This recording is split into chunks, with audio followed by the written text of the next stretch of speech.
किसी गांव के किनारे एक सन्यासी अपनी एक झोंपड़ी, एक कुटिया बनाकर रहते थे। थोड़े दिन हुए थे उनको वहाँ आए हुए, तो वो शाम को गांव के लोगों को बुलाकर थोड़ा धर्मोपदेश करते थे। कुछ आयुर्वेद की दवाइयाँ, जड़ी बूटियाँ वो जानते थे, तो लोगों की बीमारियों को ठीक करने के लिए भी वो अपना समय देने लगे। सुबह अपना ध्यान, प्रार्थना, उपासना करते थे। दिन में फिर उनके पास आसपास के बीमारों की भीड़ लगने लगी, तो दिन भर वो इलाज करने में व्यस्त रहते थे। शाम को फिर धर्मोपदेश, ऐसी उनकी दिनचर्या थी। फिर धीरे धीरे गांव के लोगों ने देखा कि दूर दूर से मरीज आते हैं इलाज के लिए स्वामी जी के पास। तो उनकी छोटी सी झोंपड़ी के पीछे वो जगह थी, उसमें उन्होंने दीवार बना के एक आश्रम जैसा बना दिया। तो उनसे आयुर्वेद सीखने के लिए कुछ शिष्य आ गए। उनको वो आयुर्वेद और धर्म और कुछ बातें सिखाने लगे। कुछ मरीज जो ऐसे थे जिनको वहीं रहकर इलाज करना जरूरी था, तो उनके लिए गांव के लोगों ने कुछ कमरे बनवा दिए। धीरे धीरे आश्रम एक अच्छी स्थिति में आ गया और दूर दूर तक उन स्वामी जी की कीमती फैल गई कि उनकी दी हुई दवाओं से बीमारियां अच्छी हो जाती। एक दिन एक ऐसा बीमार आया जिसकी बीमारी को ठीक करने के लिए स्वामी जी को एक जड़ी बूटी की जरूरत थी, जो आसपास नहीं मिल सकती थी। उसके लिए जंगल में गहरे जाना पड़ता था। जैसे आपके पास में जंगल है, कल मुझे प्रत्यक्षी ने बताया कि 2 शेर आ गए इलाके में, पता नहीं कहाँ उन्होंने 2 लोगों को मार भी डाला है। कल प्रत्यक्षी से मैंने कहा कि चलिए आज समाज देख के आते हैं, तो उन्होंने कार निकाली। मैंने कहा नहीं, पैदल चलते हैं, पास में ही। तो बोले पैदल चलेंगे। मैंने कहा शेर तो नहीं आएगा उस रास्ते में? बोले नहीं, शेर तो नहीं आएगा, और शायद अभी उसका खतरा बढ़ गया हो, क्योंकि सुबह जितनी उपस्थिति थी इस समय उससे आधे लोग, शाम को शेर का डर ज़्यादा हो जाता है, अंधेरा चाहे, शायद लोग इसलिए ना आए हों। खैर, तो ऐसा ही जंगल था पास में उस गांव के, वहाँ वो जड़ी बूटी मिल सकती थी। तो स्वामी जी ने अपने एक शिष्य को कहा कि तुम जंगल में जाओ और देखो इस तरह की जड़ी बूटी है, उस पर ऐसे इस साइज के पत्ते होंगे और उस पर फूल होंगे, तो इस रंग के होंगे, छोटा सा फूल होगा सफेद रंग का, जैसे तारा होता है, स्टार जैसे आशे दिखता है ना आसमान में, इस तारे की तरह छोटे छोटे फूल उस पर होंगे। पहचान बता दी। उसी शिष्य को इसलिए चुना क्योंकि वो जंगल में जाता रहता था, उसको जंगली जानवरों से निपटने का भी कौशल मालूम था, और जड़ी बूटियाँ किस इलाके में कहाँ किस तरह की मिलती हैं, सब उसे जंगल के अंदर की जानकारी। और शिष्य को स्वामी जी का जाओ ये जड़ी बूटी लेके आओ, करीब इतनी उखाड़ के लाना क्योंकि इसकी बीमारी में ज़्यादा दवाई लगेगी, काफ़ी दिन लगेंगे ठीक होने में। तो शिष्य स्वामी जी की आज्ञा लेकर के चल दिया। स्वामी जी का तुम्हारी सहायता के लिए, सुरक्षा के लिए, और 1-2 लोग साथ ले जाओगे तक नहीं, स्वामी जी का अकेला काफ़ी हो। तो वो जंगल के उस एरिया में जा रहा था जहाँ वो जड़ी बूटी मिल सकती थी। तो उसने एक दृश्य देखा कि एक पेड़ के, वृक्ष के झाड़ के नीचे एक गीदड़ बैठा हुआ। आप गीदड़ जानते हैं? एक बड़ा डरपोक जानवर होता है, कुत्ते की तरह दिखता है। रात में हुआ हुआ करके कहीं जंगल हो तो वो मिलकर आवाज निकालते हैं। इंग्लिश में जयकाल बोलते हैं। सियाल। संस्कृत में उसका नाम है श्रीगाल। तो श्रीगाल हिंदी में बिगड़कर सियाल, फिर सियाल हुआ, और इंग्लिश में श्रीगाल का ही जयकाल। आप साउंड देख रहे हैं ठीक से? तो संस्कृत के शब्द सब भाषाओं में बिगड़ करके मौजूद हैं, बांग्ला में सबसे ज़्यादा है। तो उस सियार को उन सन्यासी के शिष्य ने देखा कि वृक्ष के नीचे वो बैठा हुआ है। तो सियार तो बहुत डरपोक होता है, जरा सी आहट पाके वो तो भाग जाता है, वो तो हिला भी नहीं। तो इस शिष्य ने सोचा कि ये ऐसा सियार है तो हिलता नहीं, डरा ही नहीं। तो उसने एक पत्थर उठा के उसकी तरफ फेंका, तब भी वो नहीं हिला डुला। तो वो धीरे धीरे उसके पास गया तो देखा उस शिकाल के, उस सियार के एक भी पैर नहीं था।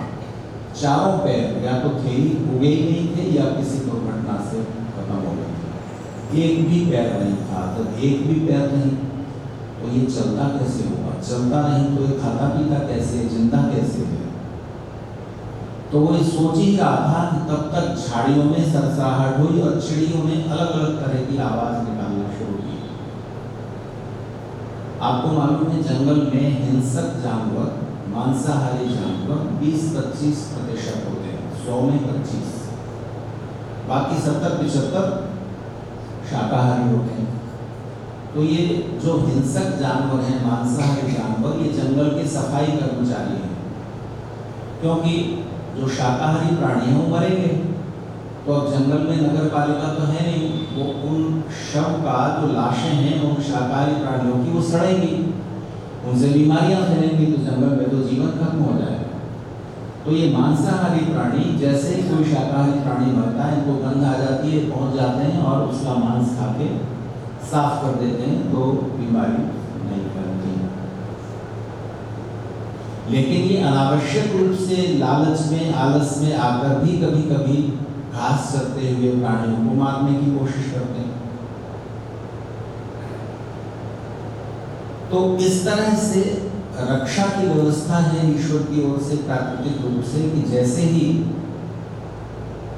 कोई आसपास, जैसे जो शाकाहारी पशु हैं वो चर रहे हैं, घास चर रहे हैं मैदान में, और कोई हिंसक प्राणी आसपास आ गया, शेर, चीता, भेड़िया वगैरह, तो चिड़ियां शिकार आवाज करने लगती हैं।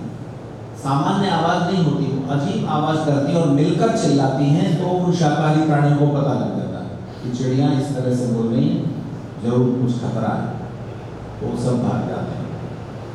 तो शायद 100 में एक बार ही कोई शेर, चीता, भेड़िया किसी शाकाहारी प्राणी को मारने का अवसर मिल पाता है, उसे नहीं तो हो नहीं पाता। देखो कितनी अजीब बात है, चिड़िया को कोई शेर मार सकता है कभी? चिड़िया का शिकार नहीं कर सकता, चिड़िया का तो कुछ नहीं बिगाड़ सकता। तो चिड़िया को क्या पड़ी है? वो दूसरे शाकाहारी प्राणियों को सावधान करने के लिए चिल्लाती है। तो चिड़िया चिल्लाने लगी अदर का आवाज में। ये शिष्य जानता था सब जंगल के तौर तरीके से, देखा कि चिड़िया चिल्ला रही हैं, अलग तरह की आवाज कर रही हैं, तो जरूर आसपास कोई हिंसक घातक प्राणी है, जानवर है। तो ये झट से पेड़ पर चढ़ गया, उसी पेड़ पर जिसके नीचे वो सियार बैठा हुआ था, क्योंकि पेड़ पर तो शेर नहीं चढ़ सकता। तो ये पेड़ पर चढ़ गया तो शेर एक निकल करके आया, झाड़ियों में से बाहर निकला। उस शेर के मुंह में मांस का टुकड़ा था इतना बड़ा। वो शेर आया और इस सियार के सामने वो मांस का टुकड़ा रखा और चला गया। गीदड़ ने वो मांस खा लिया। गीदड़ भी मांसाहारी होता है पर शिकार नहीं कर पाता, ऐसे ही जहाँ मिल जाए खा लेता है। तो शेर इसके लिए मांस लेकर के आया। इस शिष्य ने सोचा, देखो ईश्वर की व्यवस्था, इस गीदड़ के पैर नहीं है, फिर भी इसे जिंदा रखना है, तो इसके भोजन का इंतजाम ईश्वर ने यहाँ इस वीरान जंगल में कर दिया। और शेर जैसा प्राणी इसके लिए मांस लेकर के आया, भोजन लेकर के आया। तो इसने सोचा कि जब ईश्वर ने इस घनघोर जंगल में इस लाचार सियार के लिए, गीदड़ के लिए भोजन का इंतजाम किया है, तो मैं भी ईश्वर का टेस्ट लेता हूँ, उसकी परीक्षा लेता हूँ कि मेरे भी भोजन का इंतजाम भगवान करते हैं। तो ये भी उस गीदड़ के पास पालथी मार के बैठ गया। पालथी मार बैठना जैसे हेमंत जी बैठे हुए।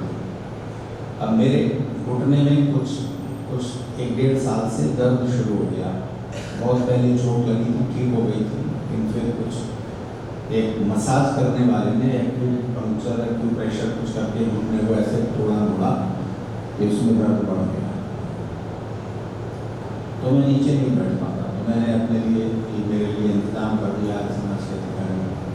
तो हेमंत जी जैसे बैठे थे पालथी मार के हारमोनियम के सामने, ऐसे ही वो शिष्य उन सन्यासी का गीदड़ के पास आसन लगा कर बैठ गया। देखते हैं भगवान जब इस गीदड़ के लिए भोजन भेजते हैं तो मेरे लिए भी भेजेंगे।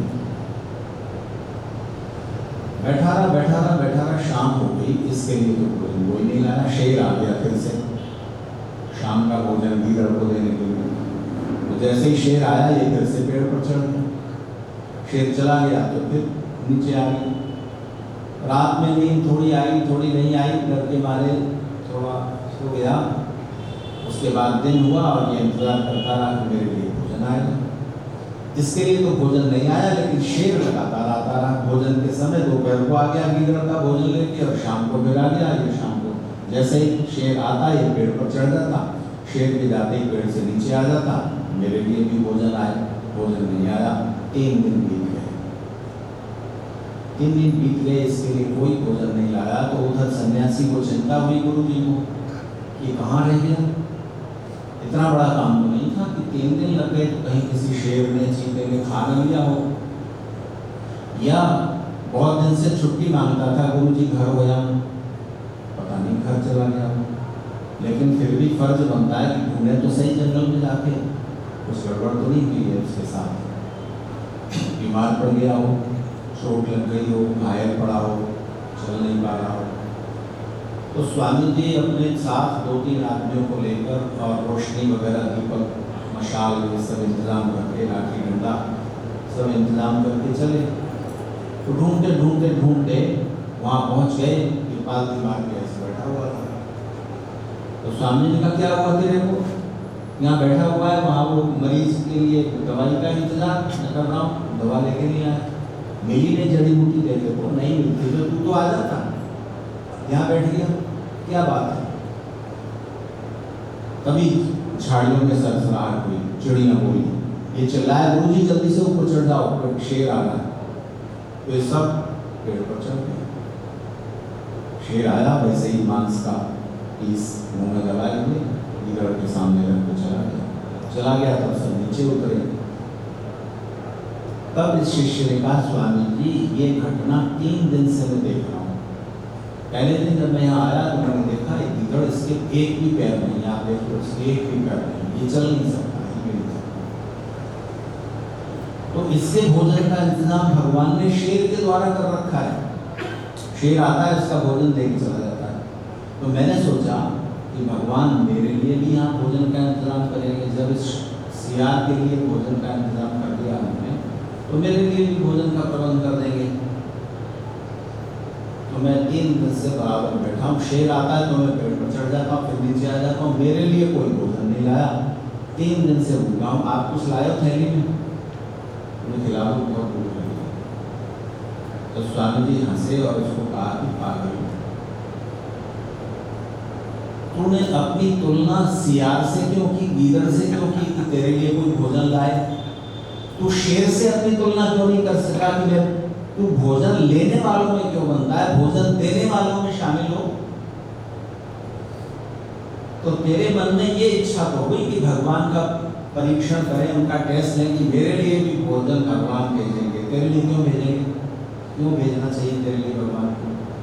क्योंकि तू तो न गीदड़ है, न सियार है, न शेर है, तू तो मनुष्य है। मनुष्य के साथ परमेश्वर के नियम अलग हैं, मनुष्य के अलावा बाकी पशु पक्षियों के साथ अलग हैं। मनुष्य के अलावा बाकी सब पशु पक्षियों को अपना भोजन सिर्फ ढूंढना पड़ता है। क्या करना पड़ता है? ढूंढना पड़ता है। कोई शेर, कोई गाय, भैंस, बैल वगैरह जमीन से भोजन, अन्न उत्पन्न कर सकते हैं? ये तो उनका सामर्थ्य नहीं। तो पशु पक्षियों को तो अपना भोजन ढूंढना है, बस घूमो फिरो भोजन मिल जाएगा। शाकाहारियों को शाकाहारी भोजन मिल जाएगा, मांसाहारियों को मांस मिल जाएगा, उन्हें से भोजन मिलेगा। मनुष्य को भोजन उपजाना पड़ेगा। परमेश्वर ने हाथ मनुष्य को दिए हैं, किसी दूसरे पशु पक्षी को नहीं दिया। कभी कभी छोटे बच्चों में बोलना पड़ता है, स्कूल में, कॉलेज में, तो मैं उनसे पूछता हूँ कि बताओ, हमारे शरीर में जितने अंग हैं वो दो तरह के हैं। एक वो जो बाहर से दिखते हैं, एक वो जो अंदर है। जैसे आपके फेफड़े हैं, लंग्स, जिनकी वजह से आप सांस लेते हो, ऑक्सीजन अंदर जाती है, सांस ली तो ऑक्सीजन अंदर गई, अंदर जो कार्बन डाइऑक्साइड इकट्ठी थी वो बाहर निकल गई। आपका हार्ट है, हृदय, किडनी है, गुर्दे, लिवर है, आंतें हैं जो भोजन पचाती हैं, ब्रेन है। तो ये शरीर के अंदर है, ये बाहर से नहीं दिखाई देते। आपके हाथ, पैर, आँख, नाक, कान वगैरह ये बाहर से दिखते हैं। तो बाहर से दिखने वाले जितने अंग हैं हमारे, जितने पार्ट हैं शरीर के, उनमें से दो अंग ऐसे हैं जो परमेश्वर ने मनुष्य को ही दिए हैं और किसी प्राणी को नहीं दिए। कौन से हैं वो? आप बताइए, बच्चों से मैं पूछ रहा हूँ, आपसे पूछ रहा हूँ, कौन से हैं वो दो अंग? एक तो हाथ, ऐसे हाथ किसी और प्राणी को है नहीं ना। इतने सुंदर, बारीक और बड़े बड़े काम कर सकने वाले हाथ परमेश्वर ने मनुष्य को दिए। दूसरा कौन सा अंग है जो बाहर से दिखता है पर मनुष्य को ही मिला है, दूसरे प्राणी को नहीं मिला?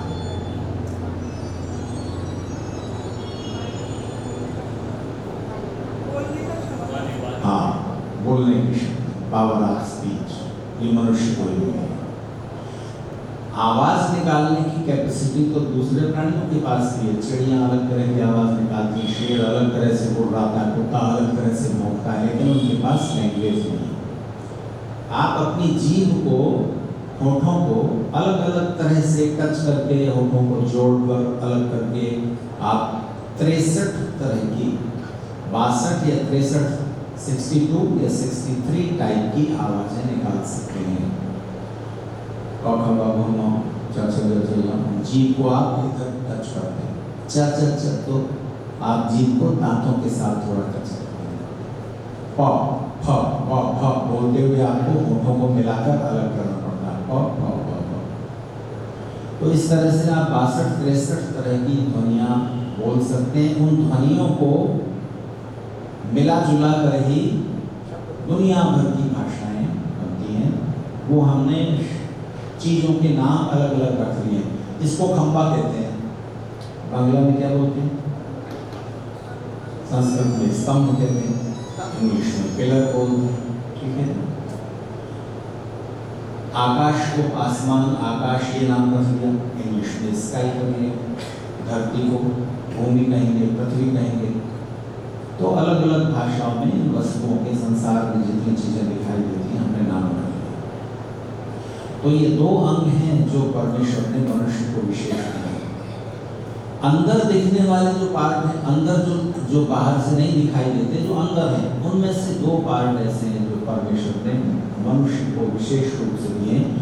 बाकी पशु पक्षियों को बहुत सामान्य मामूली दिए हैं। वो 2 कौन से? क्या बोल रहे हैं? हाँ, बुद्धि। दूसरा नहीं, एक तो हो गया बुद्धि, हो गई जिससे आप ज्ञान प्राप्त करते हो। दूसरा है, एक है ब्रेन, जहाँ याददाश्त, मेमोरी, स्मृति रहती है और समझने की शक्ति रहती है, इंटेलेक्ट। दूसरा है माइंड, मन, जहाँ आपकी भावनाएं हैं, इमोशंस हैं और इच्छाएं हैं। तो ये मन हो गया। बुद्धि और मन मनुष्य के पास ज़्यादा विकसित है, पशु पक्षियों के पास बहुत कम विकसित है। कुत्ते को भी गुस्सा आता है, शेर को भी आता है, चिड़िया को भी आता है, मनुष्य को भी आता है। पर मनुष्य अपनी भावनाओं पर नियंत्रण रख सकता है अपने विवेक से, अपने बुद्धि से।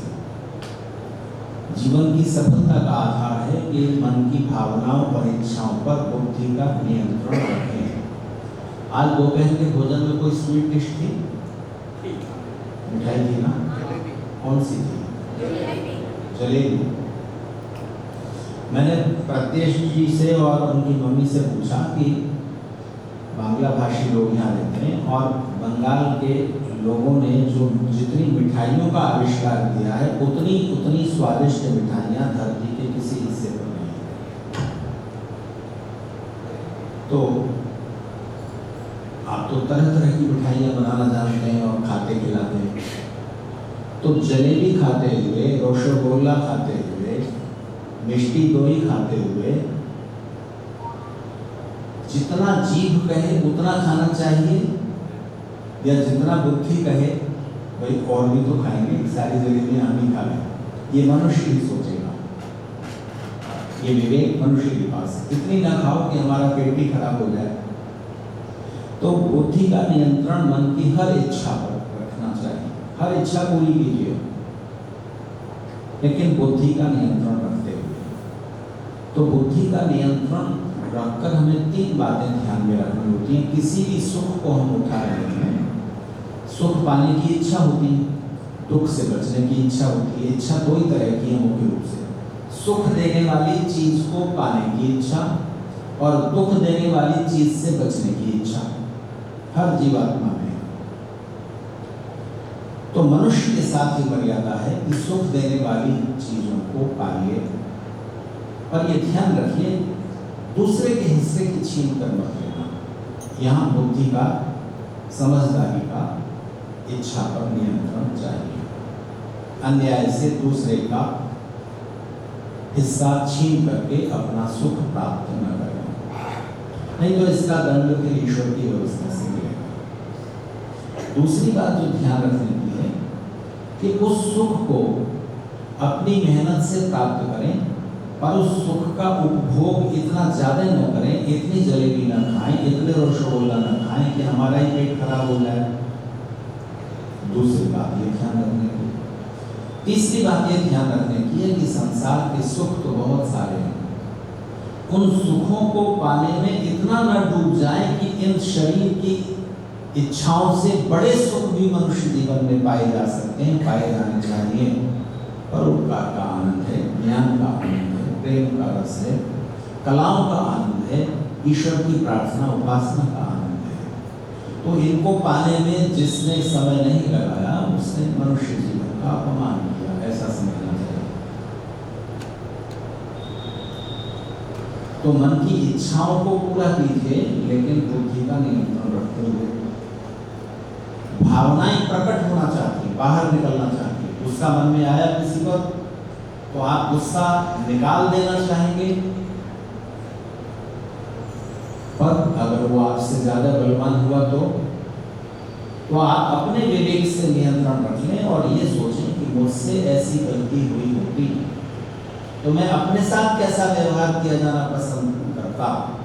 तो जैसी गलती सामने वाले से हुई है उतना ही आप गुस्सा करें। गुस्सा करने का उद्देश्य ये होना चाहिए कि गलती का सुधार हो जाए और वो गलती रियलाइज कर ले, मान ले और दोबारा से ऐसी गलती ना करें। तो हमसे ऐसी गलती हो जाए तो हम क्या पसंद करेंगे व्यवहार, ये सोच लेने का नाम ही धर्म है। आत्मनः प्रतिकूलानि परेशान न समझते, जैसा व्यवहार मैं अपने साथ किया जाना पसंद नहीं करता वैसा दूसरों के साथ न करें। तो परमेश्वर ने 4 अंग विशेष रूप से मनुष्य को दिए। हाथ, बोलने की शक्ति, बुद्धि और मन। जब भी आप कुछ करेंगे तो उसके पीछे बुद्धि और मन होंगे, तो आप कुछ कर्म करेंगे। तो मनुष्य के अलावा बाकी पशु पक्षियों को अपना भोजन सिर्फ ढूंढना है, मनुष्य को अपना भोजन उत्पन्न करना पड़ेगा। तो जमीन खोदेंगे, उसमें कुछ बीज बोएंगे और आप अन्न उत्पन्न कर लेंगे। तो उन सन्यासी ने, गुरु जी ने अपने शिष्य को कहा कि रे पागल, तू तो न सियार है न शेर है। ज्यादा अच्छा ये होता कि तू भोजन पाने की मेरे लिए भगवान भेजेंगे, ये सोचने की बजाय भोजन देने वालों शेर से अपनी तुलना करता ना। और तू तो मनुष्य है, मनुष्य तो भोजन क्रिएट करने वालों में से है। तो मनुष्य का स्थान विशिष्ट है। अगर आप बैठे बैठे सोचे लगने लगे कि सबके लिए परमेश्वर ने अन्न दिया है, भोजन दिया है, हमारे लिए भी दिया है, तो एक कवि ने ये लाइनें लिखी, जब दांत न थे तब दूध दिया। बच्चा जब छोटा होता है, उसके दांत नहीं होते, तो उसके लिए भोजन का इंतजाम माँ के रूप में, माँ के द्वारा ईश्वर ने कर दिया। तो कवि पूछता है कि जब दांत न थे तब दूध दिया, जब दांत दिए तब अन्न न देंगे। तो भगवान ने जब दांत भी दिए तो दांत देने के बाद अन्न का इंतजाम भी भगवान करेंगे, तो बैठे बैठे करेंगे। हाथ भी तो दिए हैं, ये जो नहीं सोचते हो, हाथ भी तो दिए हैं ना। दांत दिए हैं अन्न चबाने के लिए, तो हाथ दिए हैं अन्न उत्पन्न करने के लिए, ये भी तो सोचो। तो हमारे जीवन का जो जीवन चलता है हमारा, उस जीवन का कुछ हिस्सा ईश्वर के हाथ में है और कुछ हिस्सा हमारे हाथ में है। जैसे आपके शरीर में जितनी क्रियाएं होती हैं, जितने फंक्शंस होते हैं, उनमें कुछ ऐसे हैं जो आप अपनी इच्छा से करते हो। आपकी इच्छा और आपकी कोशिश के बिना वो क्रिया नहीं होगी। मैं अपना हाथ ऐसे उठाऊं, बिना इच्छा के उठ जाएगा? बिना प्रयत्न के उठ जाएगा? नहीं, इच्छा और प्रयत्न दोनों लगेंगे। सिर खुजाना है, बाल संवारने हैं, तो आपको अपने हाथों से, पैरों से, जो भी कर्मेंद्रियां हैं, उनसे आपको अपनी इच्छा और प्रयत्न लगाने पड़ेंगे, ज्ञानेंद्रियों के साथ भी। अगर आपकी इच्छा नहीं है, आपको मेरी बातें अच्छी नहीं लग रही हो, समझ में नहीं आ रही हो, तो यहाँ 3 माइक और रख दीजिए और खूब वॉल्यूम बढ़ा दीजिए, और आपका मन कहीं और है, तो आपके कानों के अंदर मेरे शब्द नहीं जाएंगे। आंखें खुली हुई हैं, सामने बैठे हुए हैं आप, और सामने से कोई आदमी निकल गया, आप अंदर अंदर कुछ सोच रहे थे, तो कौन चला गया आप नहीं देख पाएंगे, आंखें तो खुली थी। तो आंखों के साथ, नाक के साथ, कान के साथ, हर इंद्रिय के साथ आपका मन जुड़ा होना जरूरी है। तब आप इंद्रियों से कुछ सुख प्राप्त कर पाते हैं, कुछ ज्ञान प्राप्त कर पाते हैं, ज्ञानेंद्रियों से और कर्मेंद्रियों से आप कुछ कर पाते हैं। तो हमारे शरीर में कुछ क्रियाएं ऐसी हैं जो आपकी इच्छा और प्रयत्न होगा तभी वो आप काम कर पाएंगे, नहीं तो नहीं होगा। कुछ ऐसे हैं जो आपकी इच्छा और प्रयत्न के बिना होते हैं। जैसे सामने भोजन की थाली रखी है, तो उस थाली में 2-3 सब्जियां हैं, दाल है, चावल है, रोटी है। आपको रोटी पसंद है तो आप रोटी खाएंगे, हटा देंगे चावल, और चावल पसंद है तो रोटी खाएंगे, दोनों खाएंगे, दोनों रखेंगे। पहले क्या खाएं? आपकी इच्छा है ना, तो आप अपनी इच्छा से रोटी का टुकड़ा तोड़ेंगे, चावल चम्मच से, हाथ से उठाएंगे, मुंह तक ले जाएंगे। ये आपकी इच्छा और कोशिश हो गई। जब खाना आपने चबा लिया और गले के अंदर चला गया और आपको लगा कि कुछ गड़बड़ चीज अंदर चली गई, तो आप जो आते हैं, जो भोजन पचाती हैं, वो तो चल रही हैं, अंदर जो भी गया उसको पचाना उन्होंने शुरू कर दिया। आप उन्हें रोक सकते हो या आप चला रहे हो? आपको मालूम, आपके शरीर में खून दौड़ रहा है, ब्लड, भोजन से खून बनता है और धातुएं बनती हैं। तो आपके रक्त को ऑक्सीजन चाहिए। रक्त में आप जो अंदर कार्बन डाइऑक्साइड है वो मिक्स हो जाती है, वो अंदर जाती है, फेफड़ों में जाता है रक्त, तो कार्बन डाइऑक्साइड बाहर निकल जाती है, ऑक्सीजन रक्त में मिल जाती है। आप जो भोजन लेते हैं, भोजन के द्वारा आप अंदर बहुत सारी चीज़ें लेते हैं। शरीर को बहुत सारी चीज़ें चाहिए, कार्बोहाइड्रेट चाहिए, फैट चाहिए, तरह तरह के विटामिन चाहिए, प्रोटीन चाहिए।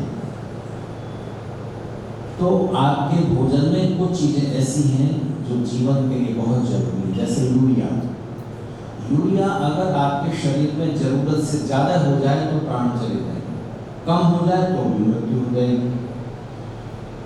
तो भोजन में आप यूरिया लेते हैं, बहुत तरह की चीज़ों से यूरिया अंदर पहुंचता है, पर आपके खून को 1 घंटे में 2 बार छान कर साफ कर देती हैं आपकी किडनी। एक नहीं 2 दी हैं ईश्वर ने।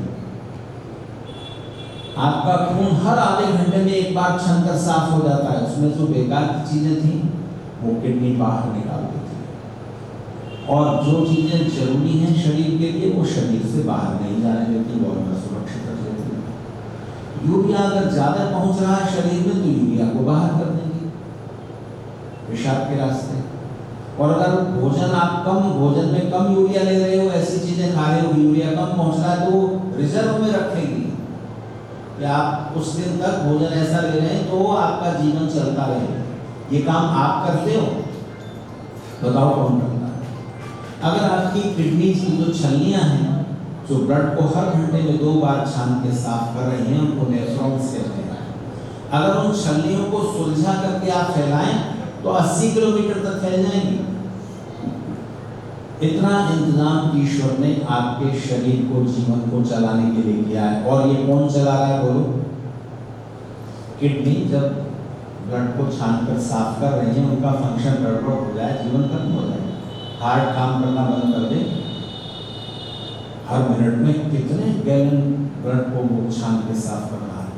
तो आपके शरीर के अंदरूनी अंग आपके करने के बिना काम कर रहे हैं। कौन चला रहा है? जैसा फंक्शन आपके शरीर में चल रहा है, किडनी का, हार्ट का, फेफड़ों का, वैसा ही मेरे शरीर में, उनके शरीर में, उनके शरीर में, सबके शरीर में। तो ये व्यवस्था किसके हाथ में है? ईश्वर के हाथ में। तो हमारे जीवन का कुछ कार्य हम करते हैं अपनी इच्छा से, कुछ कार्य ईश्वर के हाथ में है। एक ही फंक्शन है हमारे शरीर में जो हमारी इच्छा से भी होता है और इच्छा के बिना भी होता है। बोलिए कौन सा? एक ही क्रिया है हमारे शरीर में। 2 तरह की क्रियाएं होगी ना, एक हम अपनी इच्छा से करते हैं, दूसरा ईश्वर की व्यवस्था से होती है। एक ही फंक्शन है जो हमारी इच्छा से भी होता है और हमारी इच्छा के बिना भी होता है। वो है हमारी सांस लेने की प्रक्रिया, ब्रीदिंग। सांस जब आप गहरी लेना चाहो, रोकना चाहो, तो आपको इच्छा करनी पड़ती है, प्रयत्न करना पड़ता है। तो जब आप जाग रहे होते हैं तब आप सांस अपनी इच्छा से लेते हैं, और जब आप सो जाते हैं तब आपकी सांसें कौन चला रहा है? अब आपकी इच्छा नहीं रहती, वहाँ ईश्वर की व्यवस्था से सांस चल रही है। इतनी सारी बात बता के मैं अब आपसे पूछता हूँ कि हमारा जीवन किसके हाथ में? हमारे हाथ में या भगवान के हाथ में?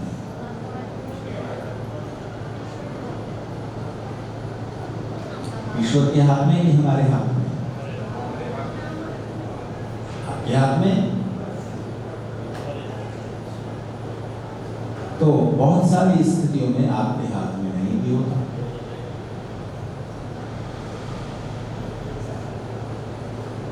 एक व्यक्ति कार में जा रहा था, एक ट्रक वाले ने उसको टक्कर मार दी। कार के इतने टुकड़े हुए, चकनाचूर हो गई, लेकिन वो इंसान बच गया। ऐसा होता है कि नहीं? और ऐसा भी होता है कि जरा सा फिसल के गिरे और डेथ हो गई।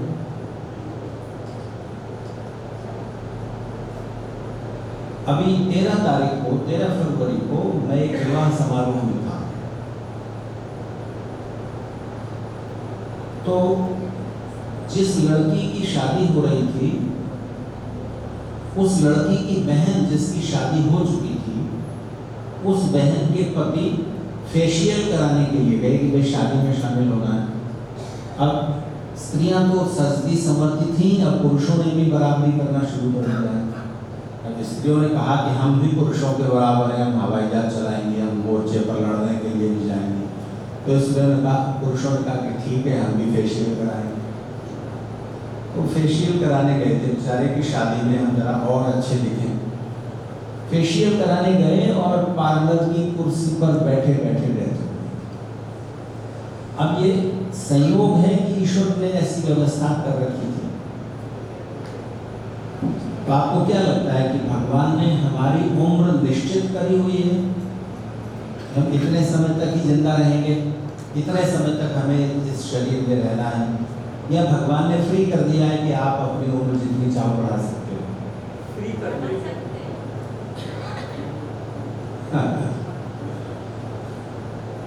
ये इतना उलझा हुआ प्रश्न है कि यहाँ पे बड़े अच्छे अच्छे विद्वान भी अभी तक विवाद कर रहे हैं, पूरी तरह एक सर्वसम्मत निर्णय नहीं कर पाए। सर्वसम्मत निर्णय कैसे होगा? सर्वसम्मत निर्णय ऐसे होगा जब आप दोनों तरफ देखें। सत्य का कुछ अंश इधर भी होता है, इधर भी होता है, कई बार ऐसी परिस्थिति बनती है। तो अगर भगवान ने बिल्कुल निश्चय कर रखा है पहले से कि ये इंसान 80 साल तक जिएगा ही जिएगा, इसको कोई मार नहीं सकता, तो मैं आपको चुनौती देता हूं कि फिर एक टेस्ट ले लो, इस सिद्धांत की एक परीक्षा कर लो। कार लेके निकलो, मोटरसाइकिल लेके निकलो, पैदल निकलो, आंख बंद करके चलो, इस चलती हुई सड़क पर आंख बंद करके चलो, आंख बंद करके मोटरसाइकिल चलाओ, कार चलाओ, अभी पता चल जाएगा आपके इस कर्म का फल अभी आपको मिल जाएगा। अगर मृत्यु ना हो तो भी हाथ पैर तो टूटेंगे। तो ये किसके हाथ में है? अब बताइए, जीवन किसके हाथ में है? हमारा सुख दुख किसके हाथ में है?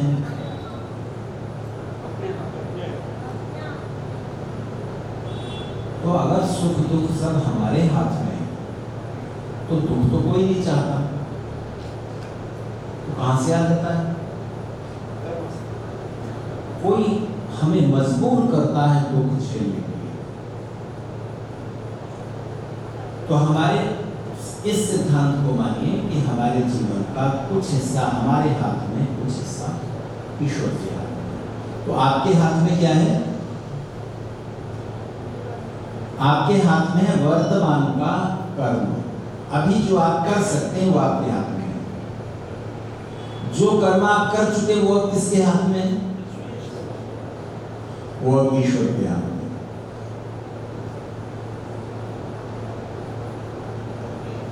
उनका फल भोगना पड़ेगा। जो कर्म आप कर चुके उनका फल भोगना होगा। तो जो बुरे कर्म हैं उनका फल आपको अभी के कर्म के बिना भी दुख के रूप में मिल जाएगा, निमित्त कुछ भी हो जाए। किस निमित्त से फल मिल गया, ये ईश्वर के जानने की बात है, आप नहीं जान सकते। और जो कर्म हमने अच्छे कर्म किए, उन अच्छे कर्मों का फल अभी के कर्म के बिना भी मिल जाएगा, निमित्त कुछ भी हो। जैसे मैं आपको एक उदाहरण देता हूं।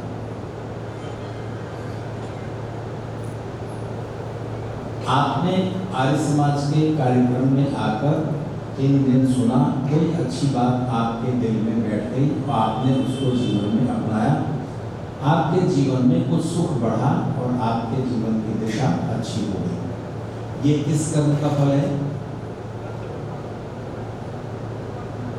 आप आए ना, आपने सुना, समझा और उस एक अच्छी बात को अपने जीवन में, आचरण में, व्यवहार में आप लाए, तो उसका परिणाम सुख हुआ, जीवन की उन्नति। एक बड़ी बुराई, एक बड़ा दुर्व्यसन जो आपके जीवन में था, वो दुर्व्यसन छूट गया। शराब की आदत थी और कोई ऐसी आदत थी, गुस्सा करते रहते थे बार बार, तो आपने उस आदत को, उस बुरे दुर्व्यसन को, उस दुख के कारण को छोड़ने का संकल्प लिया। पत्नी भी सुखी हो गई, परिवार में सुख शांति बन गई, व्यापार में उन्नति हो गई क्योंकि आप ज़्यादा मेहनत अच्छे से करने लगे।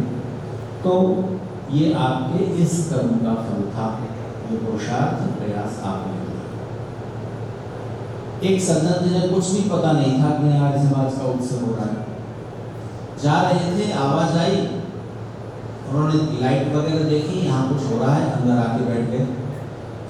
और अंदर आके बैठे और ऐसी एक बात मिल गई जिससे उनका जीवन जो उल्टा चल रहा था सीधा हो गया। ये क्या था? बोलिए, ये क्या था?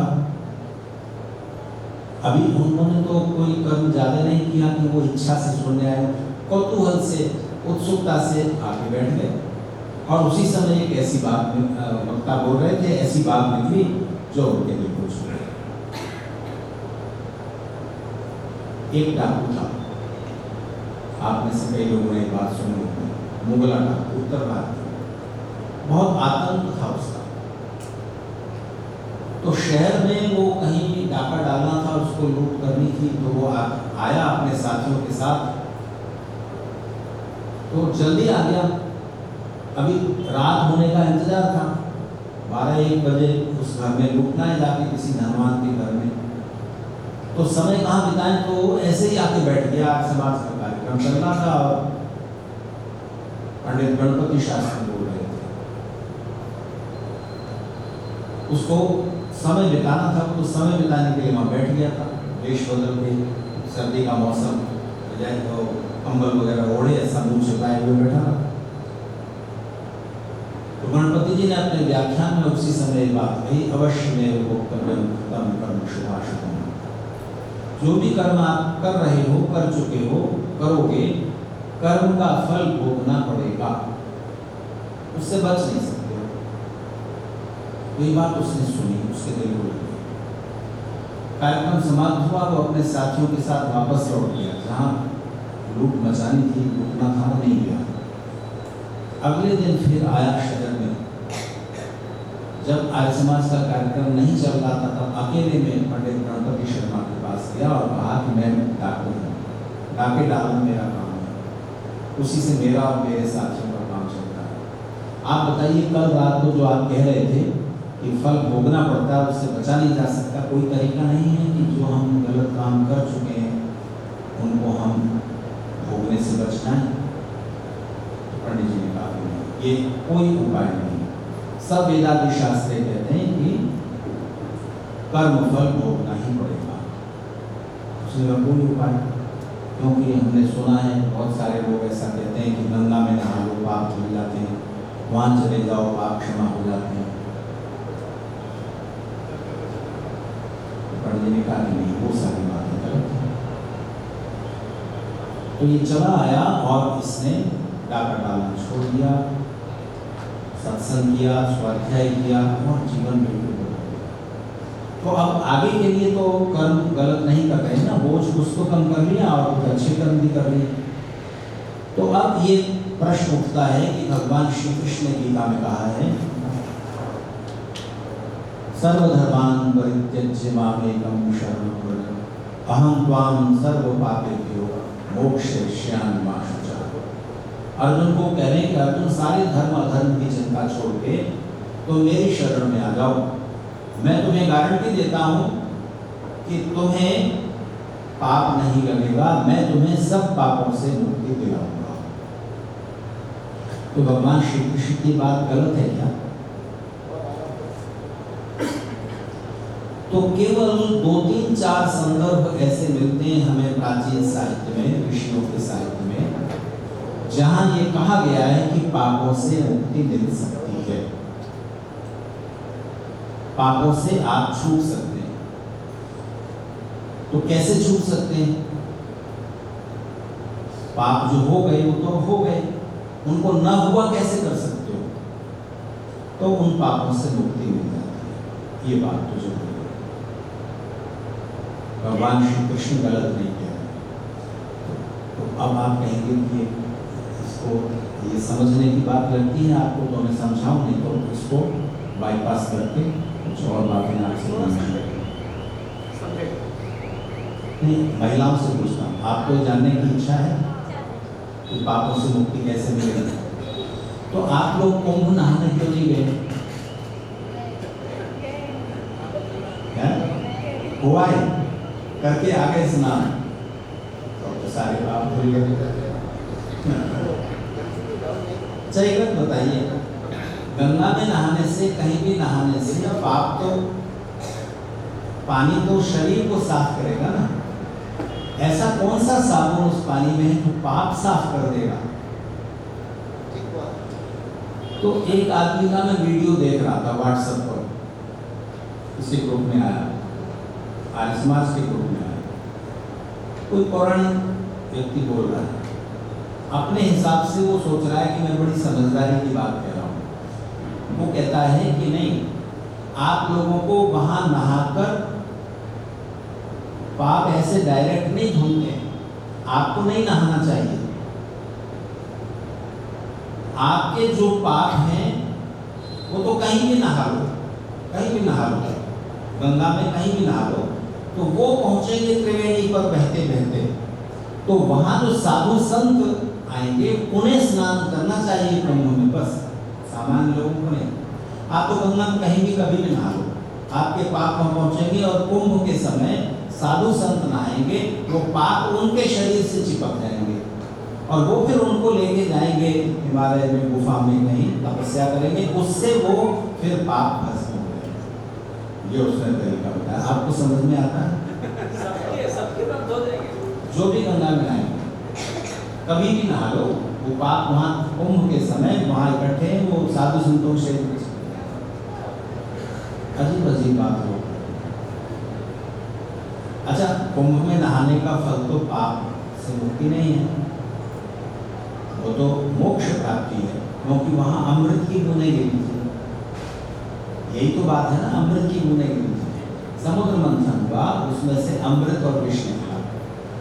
तो विष को तो शिव जी ने अपने कंठ में रख लिया ताकि सामान्य लोग उससे नुकसान न उठाए। तो उन्होंने अपने गले में उसको संभाल लिया, अपने नीचे नहीं उतरने दिया, नहीं तो उनको कुछ नुकसान हो जाता। और ना उन्होंने उगला, गले में धारण कर लिया, तो उस विष से उनका कंठ नीला पड़ गया, इसलिए वो नीलकंठ कहलाए। अमृत जो था घड़े, उसमें अमृत को पाने के लिए देवताओं और असुरों में संघर्ष होने लगा। तब विष्णु मोहिनी रूप रख करके आए, अमृत का कलश उन्होंने ले लिया और कहा कि सब लाइन से बैठ जाओ, मैं सबको बांटूंगी। विष्णु स्त्री का रूप धर गया है, मोहिनी रूप, मोहिनी यानी मोह कर, मुग्ध कर लेने वाला रूप। तो सब देव और असुर, राक्षस और देवता सब लाइन से बैठ गए। तो मोहिनी ने चालाकी से राक्षसों को तो पिला दी शराब, मदिरा, अमृत के नाम पर, और देवताओं को अमृत पिला दिया।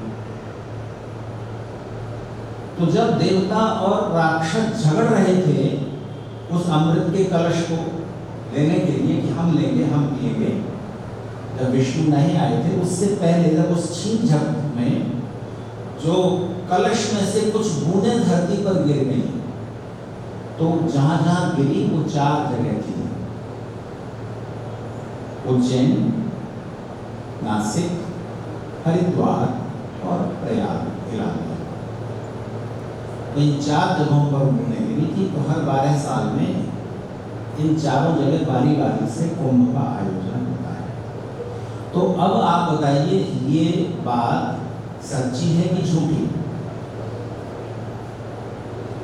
आपको सच्ची लगती है कि झूठी? तो मेरा कहना है कि अगर इसी रूप में आप समझोगे, मानोगे, तब तो ये झूठ है। लेकिन इस कहानी से पुराण लेखक जो संदेश देना चाहते हैं, वो संदेश सत्य है, और उसको समझे बिना कुंभ में नहाने का अर्थ नहीं मिलेगा। अभी अभी पता चला, 144 साल बाद आया है ना ये कुंभ, इसीलिए तो इतने करोड़ लोग वहां नहाने जा रहे हैं। नहीं तो हर 12 साल बाद आता है, 6 साल में अर्ध कुंभ आता है। तो हर 12 साल में तो जीवन में कई बार मौका आएगा, नहाया हो कभी भी जाके, अगर आपका विश्वास है तो, ठीक है ना। तो 144 साल बाद आया है। तो जानकारों ने फिर इतिहास ढूंढा, हिसाब लगाया, तो 144 साल पहले तो कोई कुंभ हुआ ही नहीं था, जिसके 144 साल बाद ही आया, वही नहीं था। 144 साल पहले कौन सा सन था? आप हिसाब लगाओ, 2025 में 144 माइनस करो, प्रत्येश जी बताएं कौन सा सन पड़ा होगा? 144 साल पीछे जाइए, 2025 में से पहले 100 घटा दीजिए, तो कौन सा सन रहा होगा 100 साल पहले?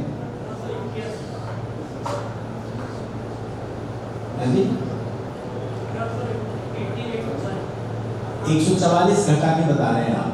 80 कौन सा 1800 ना, 1881 सन में कोई कुंभ हुआ ही नहीं था, ऐसा उन्होंने भी गणना करके बताया। तो आप इसको 144 साल बाद कैसे कह रहे हैं? 150 साल पहले कुंभ हुआ था, 150 साल पहले तो था, लेकिन हर 12 साल बाद हो रहा है। और उससे पहले इतिहास में कभी 144 साल का कोई ऐसा नक्षत्रों का योग होता हो या 144 साल बाद कुंभ आता हो, ऐसा होता ही नहीं है। तो ये विश्वास किसने फैलाया और अब उसको मना किया जा रहा नहीं, ऐसा कुछ नहीं। कितनी भगदड़ मच गई, कितना लोग परेशान हुए। आप ट्रैफिक में फंसे, पैदल चली, ट्रैफिक में फंसा, तो आप ये बताओ इतनी परेशानियां झेलने के लिए लोग जा रहे हैं, वो तो बेचारे अपनी श्रद्धा से जा रहे हैं ना। तो धर्मगुरु ये कह सकते थे कि 144 साल बाद अगर आ रहा है, मान लिया, तो चलो इस बार 144 दिन तक चलेगा, तो 60 दिन तक ही क्यों, 80 दिन तक ही क्यों? तो इलाहाबाद में 60 दिन का लगता है, बाकी जगह 80 दिन का लगता है। तो इसको 144 दिन में आप फैला देते तो ज़्यादा, जितने भी लोग जाना चाह रहे हैं वो सब आराम से स्नान करेंगे। आप ये भी कह सकते थे कि 144 साल बाद आ रहा है, तो 144 घाट बन गए गंगा पर, 144 किलोमीटर में आप फैला देते, कहीं भी नहा लो। तो लोगों का विश्वास और श्रद्धा का सम्मान करना चाहिए, उसका दुरुपयोग नहीं करना चाहिए और उसको ठेस भी नहीं लगानी चाहिए। कई तार्किक लोग ठेस लगाते हैं और कई जो है दुरुपयोग करते हैं, तो वो न करें। पर ये घटना सत्य, कुंभ में नहाने से पाप धुलेंगे, कुंभ में नहाने से अमृत प्राप्त होगा, पर कैसे होगा वो आपको सीखना पड़ेगा। तो अब उस बात को विस्तार से तो मैं फिर बताऊंगा। अभी आपसे चर्चा इतनी करना चाहता हूं कि पापों का पाप क्षमा होंगे। भगवान श्री कृष्ण क्या कह रहे हैं? शरण में आ जाओ, पाप क्षमा नहीं, पाप क्षमा शब्द माने पापों से मुक्ति मिल जाएगी। किससे मुक्ति मिलेगी? पापों से। पर श्री कृष्ण ने ये तो नहीं कहा कि पापों के फल से मुक्ति मिल जाएगी, पापों के फल से तो नहीं मिलेगी ना। पापों से मुक्ति मिलने की गारंटी श्री कृष्ण ने दी, और भी जगह ऐसा हो गया, लेकिन श्री कृष्ण ने या और किन्हीं ऋषि ने ऐसा कहीं नहीं कहा है कि पापों के फल से भी मुक्ति मिल जाएगी। तो पापों से मुक्ति कैसे मिल जाएगी? पाप कहाँ रहते हैं? पाप का निवास स्थान कहाँ है बताइए ना, सरल बात है, आपके मन में, आपकी स्मृति में रहती है, ठीक है। लेकिन अगर स्मृति चली गई, क्योंकि हम तो भूल जाते हैं ना बहुत सी बातें, कोई बड़ा पाप हमसे हो गया, हमने रियलाइज किया कि ये पाप हुआ तो याद रहेगा, नहीं तो आप भूल गए, तब कहाँ रहेगा पाप? बोलो, उसका फल कैसे मिलेगा? तो एक दूसरी जगह रहता है पाप, ईश्वर के ज्ञान में। ईश्वर को मालूम है कि आपने क्या किया क्या नहीं किया, ठीक है। तो समय आने पर जब ऐसी परिस्थितियां बनेंगी, तब किसी निमित्त से उस कर्म का फल सुख रूप में या दुख रूप में आपको भोगना पड़ेगा। उसका डेटा कंट्रोल रूप में रहेगा। हाँ, आप ये कह लीजिए। तो वो जो पाप हैं जिनके संस्कार आपके मन पर पड़ गए, उन पापों से मुक्ति मिल जाएगी। एक बार झूठ बोला, फिर दूसरी बार झूठ बोला, उससे कुछ फायदा लगा, फिर तीसरी बार बोला, फिर झूठ बोलने का अभ्यास पड़ गया, फिर आदमी बिना बात झूठ बोलता है। तो ये झूठ बोलने का जो संस्कार मन पर पड़ गया, इन संस्कारों की वजह से आदमी बार बार वैसा पाप करेगा। एक बार चोरी की, पकड़े नहीं गए, दोबारा फिर चोरी कर ली, कुछ बड़ी चोरी कर ली, तीसरी कर ली। तो इस तरह पापों के संस्कार, पाप करने के संस्कार मन पर पड़ते जाते हैं, और उन संस्कारों की वजह से आदमी बार बार वैसे काम करता है। तो देखिए, संस्कार एक ऐसी चीज है जो हमारे मन की डिजाइन में बन जाता है। अच्छे संस्कार भी होते हैं, बुरे संस्कार भी होते हैं, और संस्कार डालना बहुत जरूरी तक कोई काम आपकी सबकॉन्शियस का हिस्सा नहीं बनता तब तक वो सरल नहीं होता। आप साइकिल चलाते हैं, मोटरसाइकिल चलाते हैं, कार चलाते हैं, जब पहले पहले सीखी थी, साइकिल चलाना सीखा था, स्कूटी चलाना सीखा था, तो आप कितने कॉन्शियस रहते थे, कितने सावधान रहते थे और पूरा ध्यान रास्ते पर ही रहता था। उस समय आप कुछ और नहीं सोचते थे, कहीं टकरा ना जाऊं, कहीं गिर ना जाऊं, और बड़ी सावधानी से आप चलाते थे, कब गियर बदलना है, कब ब्रेक लगाना है, बहुत आप कॉन्शियस रहते। जब आदत पड़ गई, तब अभ्यास हो गया, यानी संस्कार बन गया, अब आप कब गियर बदला, कब स्पीड बढ़ाई, कब ब्रेक दबाना है, अपने आप होता जाता है। इधर से कौन निकला, इधर से वो निकला, नमस्ते भी हो गई, जहाँ जा रहे हैं वहाँ क्या कहना है, क्या काम करना है, ये भी आप मन में सोचते जा रहे हैं। ये आपके मन की डिजाइन सब कॉन्शियस बन गई ना ऐसे। अब चेतन मन ने समझ लिया तो आप बड़े आराम से उस काम को करते जाते हैं। तो मन का संस्कार होना जरूरी है। आप खाना बनाती हैं तो अभ्यास है मूली काटने का, गाजर काटने का, तो आप उधर भी देख रहे हैं दरवाजे की तरफ कोई आ रहा है और आप काटते भी जा रहे हैं, उंगली तो नहीं कटती आपकी, अभ्यास हो गया ना। मैंने तो एक जादूगर को देखा, कोटी कनाल में गया तो वहाँ एक होटल में जादूगर जादू दिखा रहा था। उसने एक आदमी को कुर्सी पर बिठाया, आंखों पर कस के पट्टी बांध दी, अंदर आटे की लोई रख दी, बिल्कुल दिख न सके जरा भी, और उनके मुंह में मूली धो करके मूली ठूस दी ऐसे, मूली अंदर है और इतना हिस्सा मूली का बाहर निकला हुआ है। इस जादूगर ने भी आंखों पर पट्टी बांध ली है और उनकी आंखों पर पट्टी बंधी हुई है, और चाकू लेके, इतना बड़ा चाकू लेके कच कच कच कच करके इनके होठों के पास तक उसने मूली के टुकड़े कर दिए। फिर नाक पे लग जाए चाकू, कहीं और लग जाए, अभ्यास। तो संस्कार से इतना काम चलता है। अच्छे संस्कार, बुरे संस्कार दोनों हमारे जीवन को संचालित करने में काम आते हैं। तो दुर्योधन ने श्री कृष्ण को कहा, क्या मुझे मत समझाओ धर्म क्या है, अधर्म क्या है, क्या अच्छा है, क्या बुरा है, आप मुझे मत समझाओ। जब श्री कृष्ण समझाने गए कि भाई युद्ध मत लड़ो, भाइयों में इतना क्यों, उन्हें 5 काम दे दो, काफी है। तो उसने कहा मुझे मत समझाइए क्या उचित है, क्या अनुचित है, क्या धर्म है, क्या अधर्म है। उसने कहा वेद व्यास जी के शब्दों में, जानामि धर्मम न च मे प्रवृत्ति, जानामि अधर्मम न च मे निवृत्ति। मैं जानता हूँ केशव की क्या धर्म है और क्या अधर्म है, पर केनापि दैवेन हृदय स्थितेन यथा नियुक्तोऽस्मि तथा करोमि।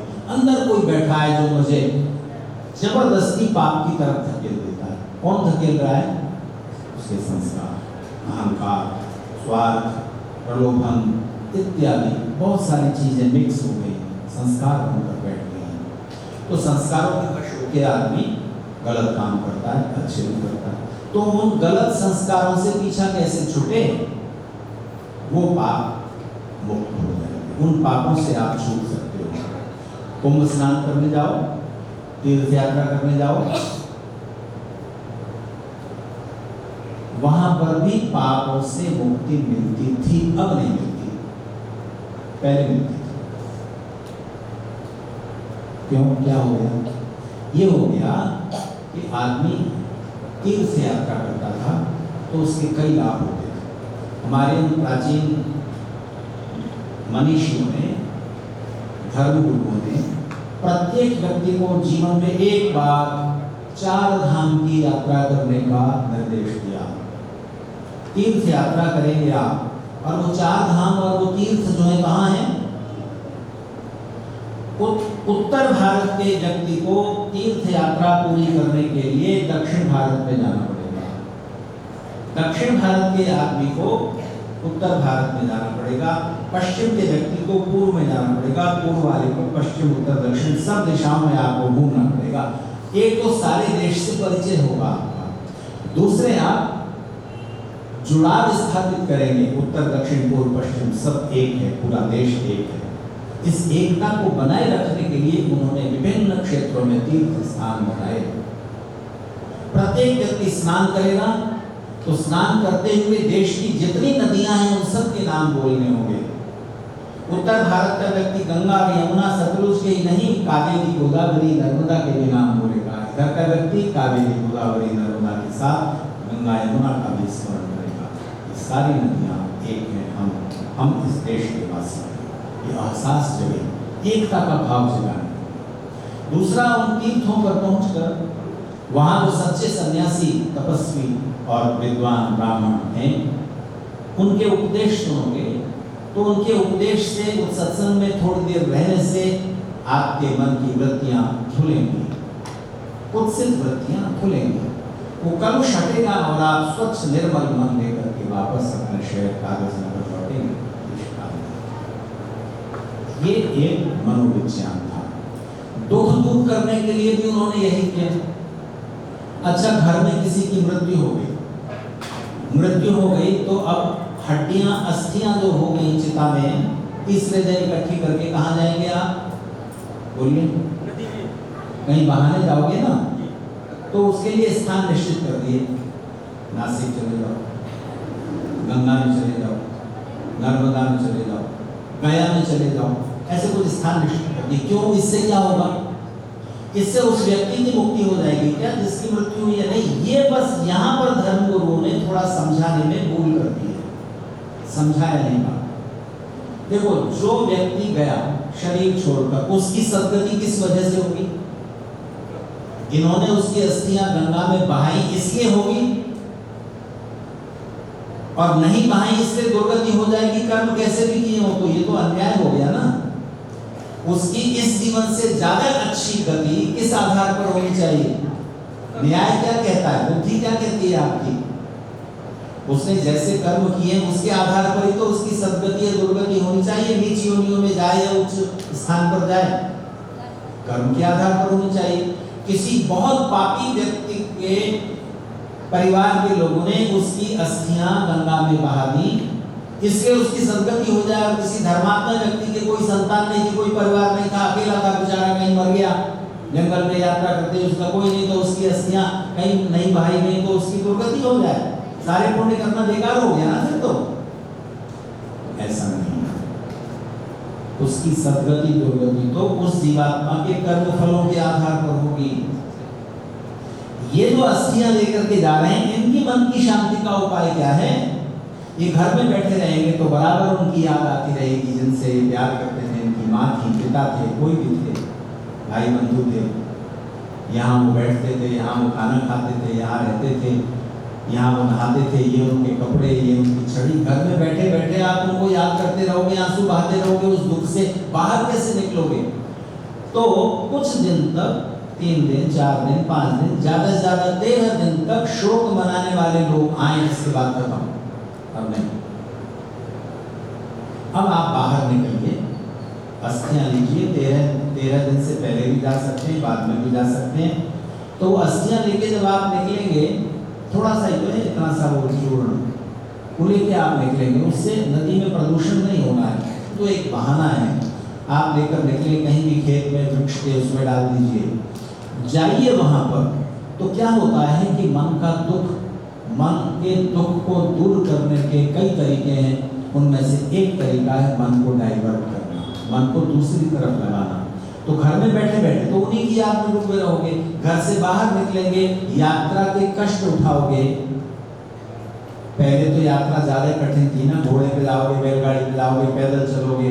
अभी ट्रेन पकड़नी है, रिजर्वेशन कराना है, सामान रखना है, मन डाइवर्ट होता है। फिर आप ट्रेन में बैठ गए, इतने लोग हैं, उनके आगे आप रोएंगे नहीं। ट्रेन में बैठ के आप वहां पहुंच गए, वहां पर होते थे सच्चे सन्यासी विद्वान, उनका तो प्रकृति के पास पहुंचते थे। जितने भी तीर्थ स्थल हैं कहाँ पर हैं?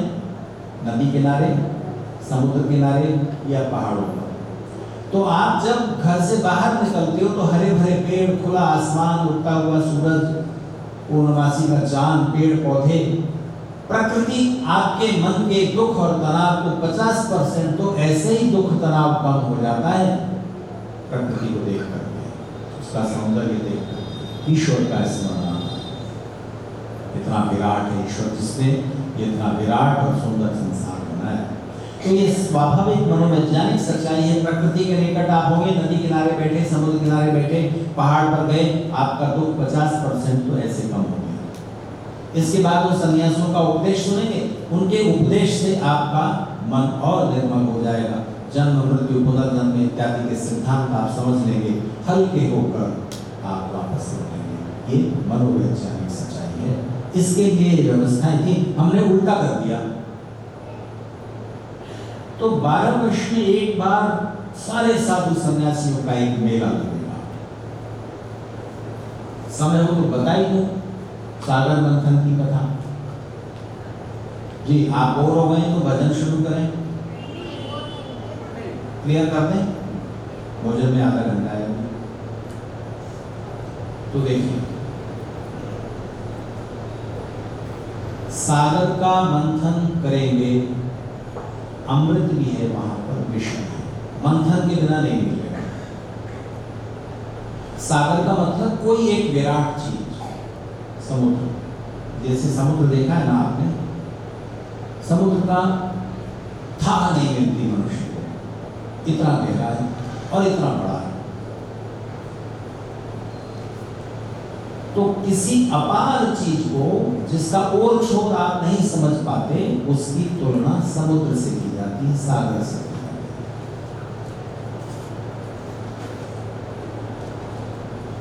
आपका मन भी एक तरह का समुद्र है। कितनी बातें हैं मन में, जन्म जन्मांतरों के संस्कार मन में इकट्ठे हैं। तो मन में अच्छी भावनाएं भी हैं और बुरी भावनाएं भी हैं कि नहीं? देखो दया है, प्रेम है, करुणा है, परोपकार है, सेवा है, ज्ञान प्राप्ति की इच्छा है, संकल्प है, उत्साह है, आशा है, अच्छी भावना है। बुरी भावनाएं निराशा है, अनुत्साह है, आलस्य है, प्रमाद है। फिर ऐसी भावनाएं काम, क्रोध, लोभ, मोह, अहंकार इत्यादि। तो इन अच्छी और बुरी भावनाओं में टकराव होता है। बुद्धि और मन में टकराव होता है। मन कहता है एक रसगुल्ला और खा लो, बुद्धि कहती है नहीं, अब बहुत हो गया। तो इस टकराव में कौन जीतता है, मन या बुद्धि?